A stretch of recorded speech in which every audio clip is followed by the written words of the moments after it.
വയനാട് വലിയ രീതിയിലുള്ള ദുരന്തമുണ്ടായിട്ടുണ്ടെന്ന് international മീഡിയകളൊക്കെ report ചെയ്യുന്നുണ്ട്. ഇൻ്റർനാഷണൽ മീഡിയയുടെ ഭാഷകളിൽ പറയുകയാണെങ്കിൽ 41 പേര് മരിച്ചു എന്നാണ് പറയുന്നത്. അതേപോലെ തന്നെ കൂടുതൽ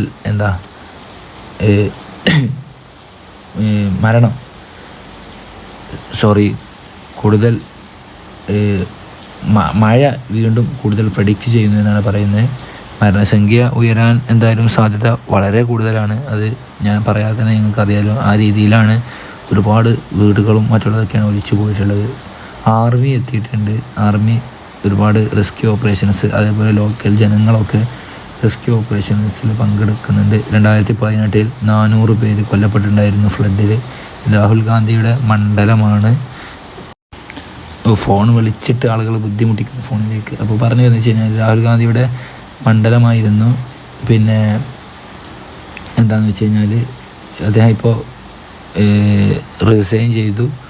എങ്കിൽ കൂടി അദ്ദേഹം അങ്ങോട്ട് കൂടുതൽ റെസ്ക്യൂ മറ്റുള്ള കാര്യങ്ങളൊക്കെ അതിനൊക്കെ ശ്രമിക്കുന്നുണ്ട് എന്നുള്ള രീതിയിലാണ് ഇൻ്റർനാഷണൽ മീഡിയയിൽ ഈ വാർത്ത വന്നിട്ടുള്ളത്. അങ്ങനെ ജസ്റ്റ് അത് ഒന്ന് റിപ്പോർട്ട് ചെയ്തു എന്നുള്ളൂ.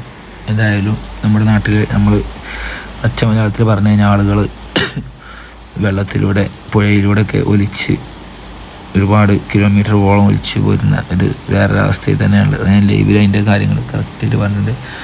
കഴിയുന്ന ആളുകളൊക്കെ സഹായത്തിന് വേണ്ടിയിട്ട് റെസ്ക്യൂ ഓപ്പറേഷൻ ചെയ്യുക. അപ്പോൾ എല്ലാവരും അവരുടെ തടി നോക്കുക. എല്ലാവരും കൂടുതൽ ബുദ്ധിമുട്ടുള്ള ഇടിഞ്ഞു വീഴാനുള്ള ലാൻഡ് സ്ലൈഡിന്, ഉരുൾപൊട്ടലിന്, മണ്ണിടിച്ചിലിന് സാധ്യതയുള്ള സ്ഥലത്തു നിന്നൊക്കെ മാറി നിൽക്കുക. പരമാവധി ഈ മഴ ശക്തമായി പെയ്യാനുള്ള സാധ്യതകളുണ്ട്. അപ്പോൾ പരമാവധി യാത്രകളൊക്കെ ചുരുക്കുക. വീട്ടിൽ തന്നെ നിറഞ്ഞു നിൽക്കുന്ന കിണറിൻ്റെ അടുത്ത് നിന്നൊക്കെ വെള്ളം കോരാനൊക്കെ പോകുന്നത് പരമാവധി ഒഴിവാക്കുക. പൊളിഞ്ഞ് വീഴാനായ വീട്ടിൽ നിന്നൊക്കെ മാറി നിൽക്കുക. പരസ്പരം നല്ല സഹകരണം നമ്മൾ വേണ്ടിയിരിക്കുന്നു.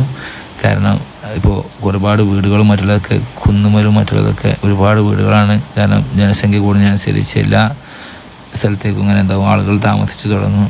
അപ്പോൾ അതുമല്ല പാറയും ഇതൊക്കെ പൊട്ടിച്ച് പല JCB മറ്റും മാന്തി ആകെ ഈ സന്തുലനാവസ്ഥയൊക്കെ പോയിട്ടുണ്ട്. പിന്നെ മഴ എത്രയും ശക്തമായി പെയ്യുമ്പോൾ ഇടിച്ചിലും. അപ്പോൾ എല്ലാവരും ശ്രദ്ധിക്കുക.